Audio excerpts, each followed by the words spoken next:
Tu te plains d'avoir rencontré un ingrat. Si c'est la première fois, rends grâce à la fortune ou à ta prudence. Mais la prudence ici ne saurait avoir d'autre effet que de te rendre égoïste. En vue d'éviter le risque de l'ingratitude, tu n'obligeras personne. Ainsi, pour que le bienfait ne se perde pas entre les mains d'un autre, tu le laisseras se perdre entre tes mains. Soyons frustrés du retour plutôt que de ne pas donner. Il faut bien semer, même après une mauvaise moisson.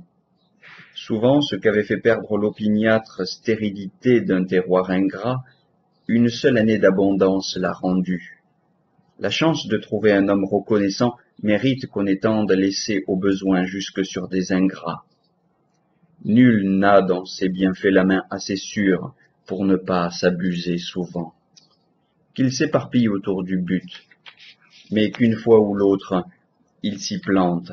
Sorti du naufrage, on court les hasards de la navigation. Le prêteur du forum ne ferme pas boutique pour un banque routier. L'inerte oisiveté aura tôt fait de paralyser l'existence s'il faut laisser là tout ce qui a donné du déboire. Pour toi, ton aventure même doit te rendre plus libéral. Là où l'issue est incertaine, on ne réussit un jour ou l'autre qu'en s'y reprenant, coup sur coup. Mais je me suis suffisamment expliqué sur ces cas dans mon traité des bienfaits. Examinons plutôt une question que je ne crois pas avoir suffisamment éclaircie. Quelqu'un m'a obligé et par la suite m'a fait du tort. Sommes-nous quitte à quitte et ma dette se trouve-t-elle éteinte? Ajoute si tu veux, les torts ultérieurs dépassent de beaucoup les services rendus. Si tu t'en rapportes à la stricte décision d'un juge rigoureux, il dira qu'une dette éteint l'autre, et voici comme il prononcera. Encore que la part de l'injure pèse davantage, fais remise du bienfait de ce qu'il y a de plus dans l'injure. Le tort a été plus grand, mais le service a précédé. L'ordre des dates entrera donc aussi en ligne de compte. Voici d'autre part des considérations qui s'imposent d'elles-mêmes et que je n'ai pas à te rappeler. Quel empressement a-t-on mis à m'obliger? Quelle répugnance à me faire du tort? Car c'est dans l'intention que consiste également le bienfait et l'injure. Je ne voulais pas rendre un service, mais j'ai cédé au respect humain, à l'obstination du quémandeur, à un calcul. Eh bien, les sentiments du débiteur sont commandés par ceux du donateur, et ce n'est pas la grandeur du service que l'on suppute, mais la qualité des mobiles dont il est émané. Maintenant, écartons les présomptions. Je vois d'une part un bienfait, de l'autre plus récente, plus importante que le bienfait, une injure. Telle personne de cœur qui dispose ses jetons en double série de comptes s'arrange pour se tricher elle-même, ajoutant au bienfait, retranchant de l'injure. Un second juge, moins à cheval sur le droit, celui que je voudrais être, prescrira d'oublier l'injure, pour ne se souvenir que du bon office. Tu me diras, de toute façon, il est selon la justice d'attribuer à chacun son dû, au bienfait la gratitude, à l'injure les représailles, ou tout au moins le ressentiment. Tu aurais raison, dans le cas où l'auteur de l'injure ne sera pas le même que l'auteur du bienfait. Si c'est le même, le bienfait éteint les effets de l'injure. L'homme à qui nous serions tenus de pardonner, même sans l'antécédent des services rendus, mérite, quand il offense après avoir fait du bien, plus que le pardon. Je ne confère pas à l'un et à l'autre valeur égale. Je mets le bienfait à plus haut prix que l'injure. Savoir être reconnaissant n'est pas donné à tout le monde. Un esprit même peu éclairé, un simple homme de la foule, surtout dans la période qui suit de près la grâce reçue, peut se savoir redevable d'un bienfait, mais l'exacte étendue de sa dette, il l'ignore. Seul le sage connaît le juste taux de chaque chose. Quant à l'ignorant dont je viens de parler, en dépit de ses bonnes intentions, il rend moins qu'il ne doit, ou dans des circonstances mal choisies, et de temps et de lieu, ce qu'il faut savoir rendre, il le perd ou le jette. Il y a des choses que le vocabulaire exprime avec une précision merveilleuse. L'antique usage de la langue a ainsi des notations énergiques qui enseignent les devoirs. Ceci, en tout cas, est une locution courante. Ille, illi, gratiam retulit, ce qui signifie « il lui a témoigné de la reconnaissance ». Référer signifie rapporter spontanément ce que l'on doit. Nous ne disons pas « il a rendu », on rend sur réclamation contre son gré, sans considération de lieu, par intermédiaire. Nous ne disons pas « il a restitué » ou « il s'est acquitté ». Nous n'avons voulu aucun de ces mots qui sentent la dette à payer. Rapporter, c'est porter à celui de qui on a reçu. Le mot implique une libre démarche de la volonté.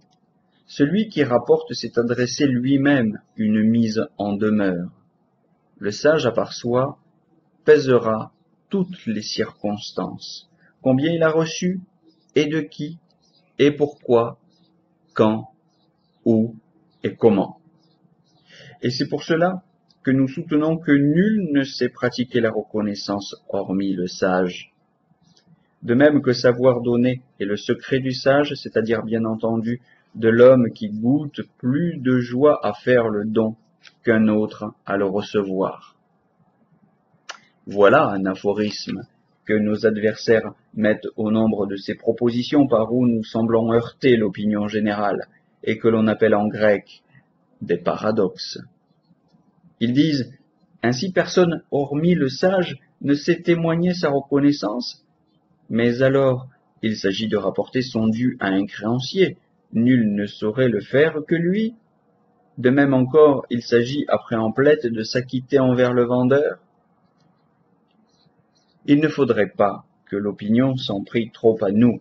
Épicure, tu le sauras, dit la même chose. En tout cas, Métrodore déclare que seul le sage sait reconnaître un bienfait.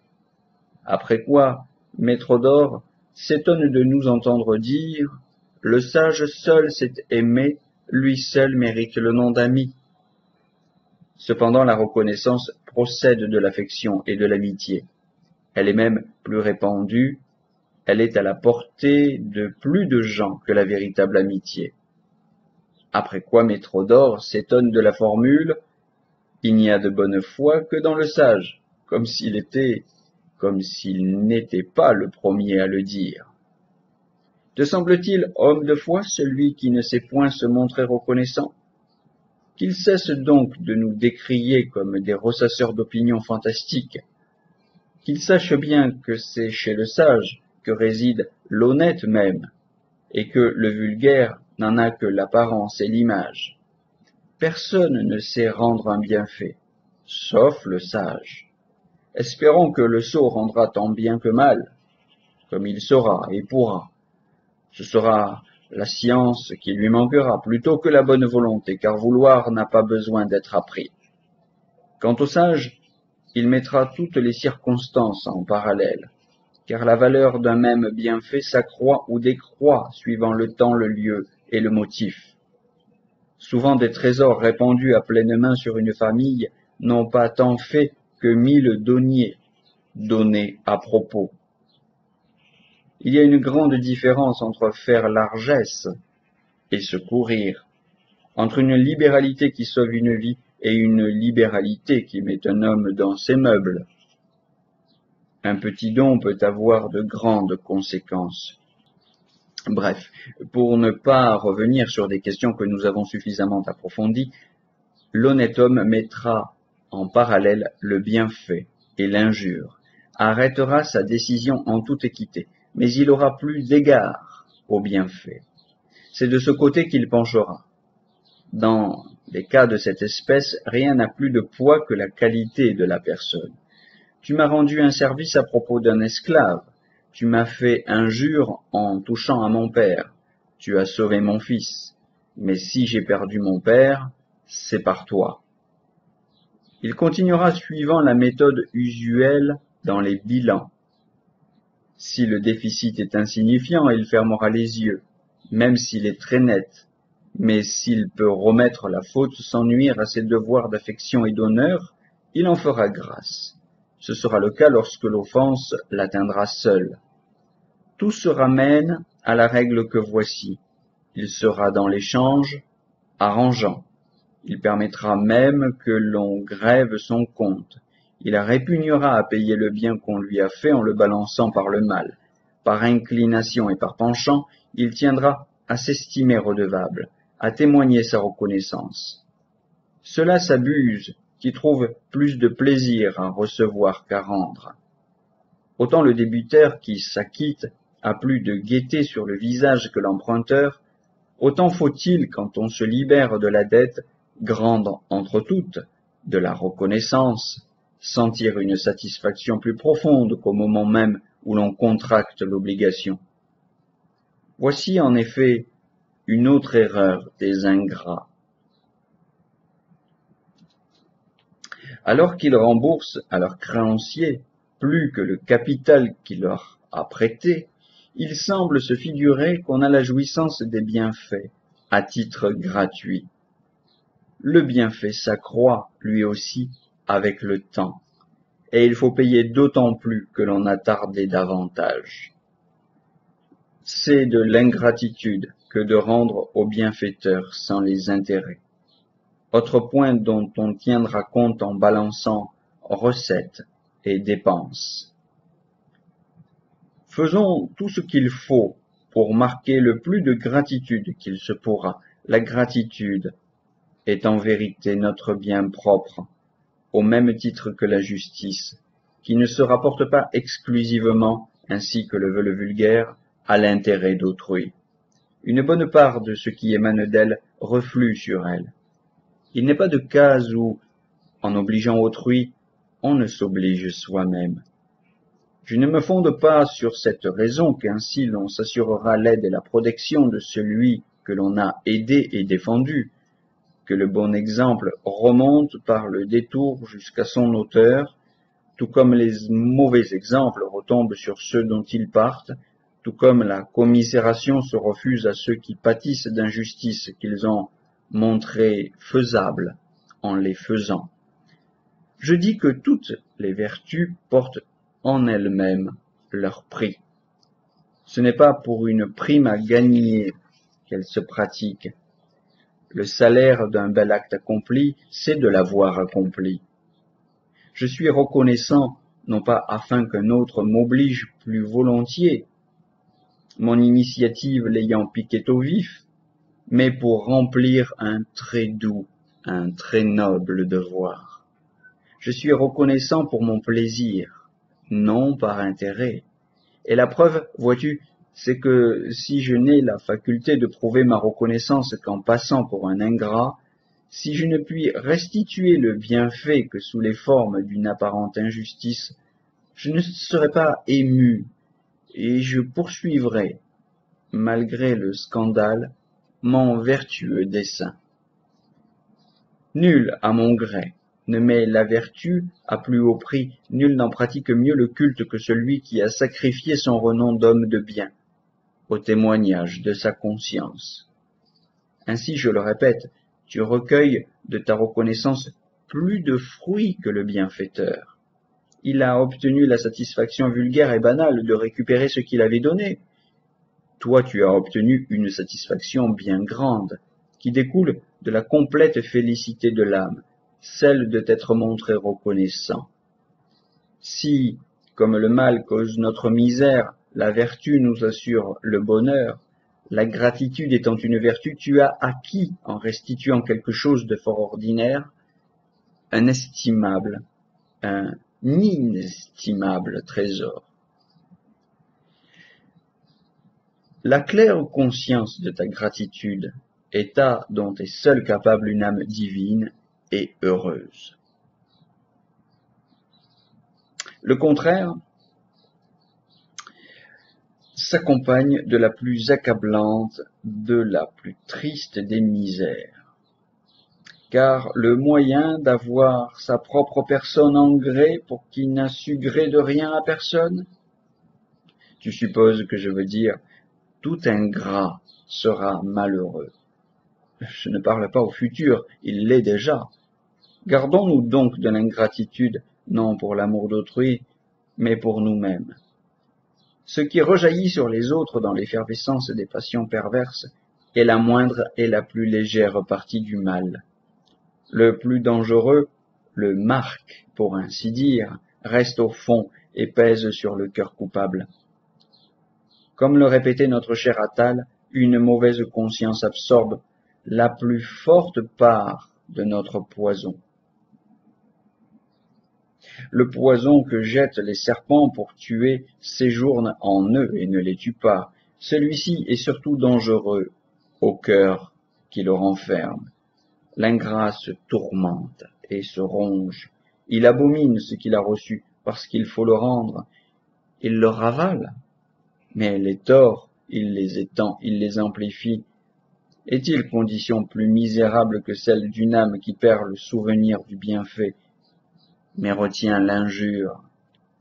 La sagesse, au contraire, embellit toujours le bienfait. Elle est la première à en rehausser le prix devant elle-même et se délecte à l'évoquer sans cesse. Les méchants n'ont qu'un plaisir, et qui est court. Quand ils reçoivent, au lieu que les bienfaits assurent aux sages une joie durable et perpétuelle. S'il est tout aise, ce n'est pas de recevoir, mais d'avoir reçu, félicité impérissable et de tous les instants. Il ne tient pas compte des froissements qu'on lui fait éprouver, il oublie, non par insouciance, mais volontairement. Il ne prend pas toute chose du mauvais côté. Après un événement malheureux, il n'enquête pas pour trouver le responsable, préférant rapporter les défaillances humaines à la fortune. Il n'incrimine ni les propos ni l'expression du visage. Il donne aux détails choquants une interprétation favorable et ne se souvient pas d'une offense plutôt que d'un service. Dans toute la mesure du possible, c'est aux premières, aux meilleures impressions que sa mémoire s'attache, et il ne change pas de sentiment à l'égard des personnes dont il a eu à se louer, à moins que les traits outrageants n'aient le pas de beaucoup sur le reste et que la différence d'attitude ne frappe les yeux les plus décidés à ne rien voir. Encore se borne-t-il, quand l'injure est la plus forte, à redevenir ce qu'il était avant qu'on l'eût obligé. Car si l'injure est égale au bienfait, la sympathie n'est pas entièrement détruite. De même que l'accusé est absous quand il y a égalité de voix et que toujours dans le doute, l'humanité penche vers la présomption la plus favorable, de même le cœur du sage, dans le cas où les torts subis balancent les services rendus, cessera d'être débiteur. Il ne cesse pas néanmoins de vouloir rester débiteur, faisant comme ceux qui, après annulation des dettes, continuent de payer. On ne peut d'autre part être reconnaissant si l'on ne commence par mépriser les frivoles avantages qui incitent le vulgaire à tant de folie. As-tu la volonté ferme de reconnaître les bienfaits? Apprête-toi à partir pour l'exil, à répandre ton sang, à embrasser l'indigence, souvent à voir jusqu'à ta vertu salie, jetée en proie à d'indignes imputations. Il en coûte bon à l'homme reconnaissant pour être ce qu'il est. Un bienfait vaut son pesant d'or tant qu'on cherche à l'obtenir. C'est chose de rebut quand on le tient. Tu veux savoir ce qui entraîne à l'oubli des bienfaits reçus? L'envie d'en recevoir encore. On ne songe pas aux profits acquis, mais à ceux qu'il s'agit d'obtenir. Nous quittons la voie du bien, attirés par l'argent, les honneurs, la puissance, par tous ces agréments auxquels nos préjugés confèrent une valeur, objet de rebut pour qui les prise intrinsèquement. Nous ne savons pas apprécier les choses dont on ne juge bien qu'en consultant non l'opinion, mais la nature. Ces avantages n'ont rien qui impose ou puisse nous séduire, sauf l'habitude établie de les tenir pour admirables. Ce n'est pas en effet parce qu'ils sont désirables qu'on les vante, on les désire parce que d'autres les ont vantés. L'erreur des particuliers a fait l'erreur générale. Aujourd'hui, l'erreur générale fait celle des particuliers. Cependant, nous qui avons cru à ces erreurs vulgaires, continuons à croire comme le peuple qu'aucune vertu ne fait plus honneur à l'âme que la reconnaissance. Toutes les cités, toutes les nations, même les plus barbares, le proclameront à l'envi. C'est un point où se rencontreront bons et méchants. Les uns vanteront le plaisir, les autres mettront au-dessus la loi de l'effort. Ceux-ci verront dans la douleur le mal suprême. Pour cela, elle ne sera pas même un mal. On introduira la richesse dans la catégorie du souverain bien, on la dira inventée pour désoler la vie humaine, en ajoutant que le vrai riche est l'homme à qui la fortune ne trouve rien à donner. Parmi tant de décisions contraires, tous te déclareront, comme on dit, d'une seule voix, que nous sommes obligés à la reconnaissance envers nos bienfaiteurs. La foule humaine, si divisée par ailleurs, s'accordera sur cette vérité. En attendant, nous rendons le mal pour le bien. Et la principale raison qu'ont beaucoup de devenir positivement ingrats est qu'ils ont failli à pratiquer la gratitude. Cette folie est venue à ce point qu'il n'y a pas de pire risque à courir que de répandre sur certaines gens de grands bienfaits. C'est que, jugeant honteux de ne pas rendre, l'obligé ne voudrait voir ici-bas personne à qui ils doivent rendre. Garde ce que tu as reçu, je ne redemande, je n'exige rien. Mais qu'il soit possible d'avoir été serviable impunément. Nulle haine n'est plus meurtrière que celle qu'engendre la honte d'avoir forfait à la reconnaissance.